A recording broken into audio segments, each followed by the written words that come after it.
ഐസക്, താങ്കൾ സ്വന്തമായിട്ട് ചില സ്ഥാപനങ്ങൾ നടത്തി ക്ലച്ച് പിടിക്കാൻ ശ്രമിക്കുന്ന ആളാണല്ലോ.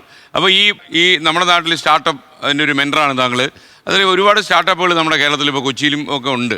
കാര്യങ്ങളൊക്കെ ഒരുപാട് മാറിയിട്ടുണ്ട്. ഒരു ഗ്രൗണ്ട് റിയാലിറ്റി എന്താണ്? അവസരങ്ങളുടെ കാര്യം പറയുകയാണെങ്കിൽ സാറ് പറഞ്ഞ പോലെ തന്നെ അവസരമില്ലായ്മയില്ല, അവസരങ്ങളുണ്ട്, അവസരങ്ങൾ കൂടുന്നുണ്ട്. പക്ഷെ അവകാശങ്ങൾ നിഷേധിക്കപ്പെടുന്നു. ആരുടെ? ഈ സ്ഥാപനങ്ങൾ തുടങ്ങുന്ന ആൾക്കാരുടെ. എന്റെ സ്ഥാപനത്തിലുണ്ടായ ഒരു ഇഷ്യൂ ഇപ്പം സാറ് കഴിഞ്ഞ ദിവസം തൊഴിലാളികൾ ആത്മഹത്യ ചെയ്യുന്നതിനെ കുറിച്ചൊക്കെ ഇപ്പം നമ്മുടെ സാറ് പറഞ്ഞു, ഇബ്രാഹിം സാറ് പറഞ്ഞു. തൊഴിലാളികൾ മാത്രമല്ല ആത്മഹത്യ ചെയ്യുന്നത്, സംരംഭകരും ആത്മഹത്യ ചെയ്യുന്നുണ്ട്. അതിനെക്കുറിച്ച് നമുക്ക് പറയാനുണ്ട്. കഴിഞ്ഞ 2 മാസം മുന്നേ ഞങ്ങളുടെ സൈറ്റിലുണ്ടായ issue, tough and glass unload ചെയ്യുന്ന ഇഷ്യൂവിൽ 5 ദിവസം ഞങ്ങളുടെ ലോഡ് തടഞ്ഞു വെച്ചു. ഇതിനുശേഷം 114 കോളാണ് 2 ദിവസം എനിക്ക് വന്നത്. ഈ 114 കോളിൽ എല്ലാവരും സംരംഭകരാണ്.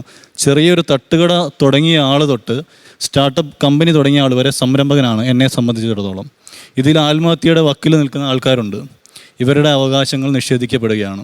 ടാക്സും GST എല്ലാ കാര്യങ്ങളും കൊടുത്ത് സ്വന്തം സൈറ്റിലൊരു ലോഡ് വന്നാൽ അത് ഫോഴ്സ് ചെയ്ത് ഞങ്ങളെ ഇറക്കുള്ളൂ എന്ന് പറയുന്നത് ഗുണ്ടായിസം. ഞാനിപ്പോൾ ഓൺലൈൻ കോഴ്സുകൾ ചെയ്തുകൊണ്ടിരിക്കുക. കാരണം എന്താ? അപ്സ്കിൽ ചെയ്യാൻ വേണ്ടി. ആധുനിക സൗകര്യങ്ങൾ ഇവർ പ്രൊമോട്ട് ചെയ്യുന്നുണ്ടെന്ന്. കേരളയിലെ കാര്യം വന്നപ്പോൾ ആധുനിക സൗകര്യങ്ങൾ നിങ്ങൾ സപ്പോർട്ട് ചെയ്യുന്നു എന്ന് പറഞ്ഞു. എന്ത് ആധുനിക ടെക്നോളജിയാണ് ഈ ട്രേഡ് യൂണിയൻകാർ കഴിഞ്ഞ 10 വർഷത്തിൽ പഠിച്ചിട്ടുള്ളത്?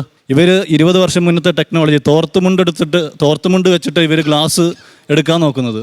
ഒരു ഗ്ലാസ് ക്യാച്ചർ വെച്ച് ഒരു മെറ്റീരിയൽ എടുക്കാനുള്ള ട്രെയിനിങ് ഇവർക്ക് കിട്ടിയിട്ടുണ്ടോ?